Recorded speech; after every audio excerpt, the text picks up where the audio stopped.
Hi friends, welcome back to our channel. ಇವತ್ತು ನಾನು special tomato ಸಾರು ಅಂತೆ ನಾನು ಮಾಡ್ತಾಯಿಲ್ಲ, ನಮ್ಮ ಅಕ್ಕ ಮಾಡ್ತಾ ಇರೋದು. ಅವಳು ನೀನು ಯೂಟ್ಯೂಬ್ಗೆ ಹಾಕೊಳ್ಳೋ ಅಂತ ಹಿಂಸೆ ಕೊಟ್ಟಳು ನೋಡಿ. ಅವ್ರದ್ದು ಟೊಮೊಟೊ ಹಣ್ಣು ಒಂದು ಮಿಕ್ಸಿಗೆ ಸ್ವಲ್ಪ ಹಾಕ್ಕೊಂಡು ಅದು ಕಾಯಿ ತುರಿ ಹಾಕೊಂಡಳೆ, ಮತ್ತು ಟೊಮೊಟೊ ಹಣ್ಣು ಈರುಳ್ಳಿ ಕಟ್ ಮಾಡ್ಕೊಂಡಳೆ. ಈಗ ಒಂದು ಕುಕ್ಕರ್ಗೆ ಸ್ವಲ್ಪ ಎಣ್ಣೆ, ಸಾಸಿವೆ, ಕರಿಬೇವು ಸೊಪ್ಪು, ಈರುಳ್ಳಿ ಇವಿಷ್ಟು ಹಾಕತ್ತವ್ರೆ. ಅದು ಕರಿಬೇವು ಸಿಡಿದ್ಮೇಲೆ ಈರುಳ್ಳಿ ಹಾಕ್ಕೊಂಡು ಈರುಳ್ಳಿನ ಸ್ವಲ್ಪ ಫ್ರೈ ಮಾಡಬೇಕು. ಈಗ ಅದು ಅವಳು ಮಾಡೋದು, ಅವಳದ್ದು ಒಂಥರ ಸ್ಪೆಷಲ್, ಅವಳದೇ ಒಂಥರ ಸ್ಟೈಲು, ನಮ್ಮದೇ ಒಂಥರ ಸ್ಟೈಲ್. ಅದಕ್ಕೆ ನೋಡಿ ಅವಳು ಮಾಡ್ತಾ ಇರೋದು ಈ ಥರ ಅಂತೆ.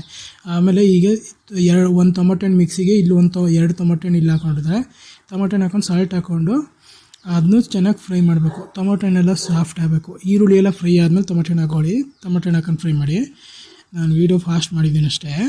ಈಗ ಟೊಮೊಟೊ ಹಣ್ಣೆಲ್ಲ ಹಿಂಗೆ ಸಾಫ್ಟಾಗಿ ಅದಾಗೋ ಗಂಟೆ ಚೆನ್ನಾಗಿ ಫ್ರೈ ಮಾಡಿ. ಅದು ಈ ಸಾಲ್ಟ್ ಹಾಕೋದ್ರಿಂದ ಬೇಗ ಬಿಡುತ್ತೆ. ಈಗ ರುಬ್ಕೊಂಡಿದ್ದೀವಲ್ಲ ಆ ಟೊಮೊಟೊ ಹಣ್ಣು ಕಾಯಿ ಅದನ್ನ ಹಾಕಿದ್ದೀವಿ ನೋಡಿ ಮಸಾಲೆ. ಅದು ಎಷ್ಟೇ ಬರೀ ಕಾಯಿ ಟೊಮೊಟೊ ಹಣ್ಣು ಹಾಕಿರೋದು. ಈ ರುಬ್ಬಿರೋದು ಇದು ಹಸಿ ವಾಸನೆ ಹೋಗಬೇಕು, ಅಲ್ಲಿ ಗಂಟೆ ಚೆನ್ನಾಗಿ ಫ್ರೈ ಮಾಡ್ಕೊಳ್ಳಿ. ಯಾಕಂದ್ರೆ ಎಣ್ಣೆ ಈರುಳ್ಳಿ ಜೊತೆ ಅದು ಮಸಾಲೆ ಎಲ್ಲ ಹಿಡಿದು ಚೆನ್ನಾಗಿ ಹಸಿ ವಾಸನೆ ಎಲ್ಲ ಹೋಗುತ್ತೆ. ಫ್ರೈ ಎಲ್ಲ ನೀಟಾಗಿ ಆಗುತ್ತೆ. ಈ ಫ್ರೈ ಎಲ್ಲ ಆಗಬೇಕು ಚೆನ್ನಾಗೆ.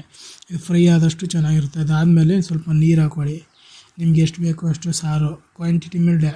ಆಮೇಲೆ ಖಾರದ ಪುಡಿ, ಈಗ ನಮ್ಮ ಮನೆ ಮಾಡಿರೋ ಖಾರದ ಪುಡಿ, ಧನೆ ಪೌಡ್ರು, ಮೆಣಸಿನ್ಕಾಯಿ ಪೌಡ್ರು ಒಟ್ಟಿಗೆ ರುಬ್ಬಿರೋದು. ಖಾರದ ಪುಡಿ ಹಾಕ್ಕೊಳ್ಳಿ. ಖಾರದ ಪುಡಿ ಹಾಕ್ಕೊಂಡು ಎಲ್ಲ ಮಿಕ್ಸ್ ಮಾಡಿಬಿಟ್ಟು ಚೆನ್ನಾಗಿ ಕುದಿಸ್ಬೇಕು. ಸಾರು ನೀವು ಎಷ್ಟು ಕುದಿಸ್ತೀರೋ ಅಷ್ಟು ಟೇಸ್ಟ್ ಬರುತ್ತೆ. ಅದಕ್ಕೋಸ್ಕರ ಚೆನ್ನಾಗಿ ಅದು ಬಾಯ್ಲಾಗಂಗೆ ಮಾಡಿ. ಈ ಥರ ಕುದಿ ಎಲ್ಲ ಬರಬೇಕು. ಈ ಥರ ಕುದಿ ಬಂದಾಗ ಕೊತ್ತಂಬರಿ ಸೊಪ್ಪು ಹಾಕ್ಕೊಳ್ಳಿ. ಕೊತ್ತಂಬರಿ ಸೊಪ್ಪು ಚೆನ್ನಾಗಿ ಒಂದು ಸ್ವಲ್ಪ ಹಾಕ್ಕೊಳ್ಳಿ, ನಿಮ್ಮ ಇಷ್ಟ. ಆಮೇಲೆ ಹಾಕ್ಕೋಬೋದು. ಆದಮೇಲೆ ಒಂದು ಬಿಸಿಗೆ ಹಾಕಿದ್ರೆ ಅದರಲ್ಲೂ ಏನೂ ಇರಲ್ಲ, ಚೆನ್ನಾಗಿ ಬೇಯುತ್ತೆ. ಆಮೇಲೆ ಈ ಥರ ಚೆನ್ನಾಗಿ ಮಳಿಸಿ ಚೆನ್ನಾಗಿ ಕುದಿಸ್ಬಿಟ್ಟು ಪಕ್ಕಕ್ಕೆ ಇಳಿಸಿ ಟೇಸ್ಟಿಯಾದ ಸ್ಪೆಷಲ್ ಟೊಮೊಟೊ ಸಾರು ರೆಡಿ.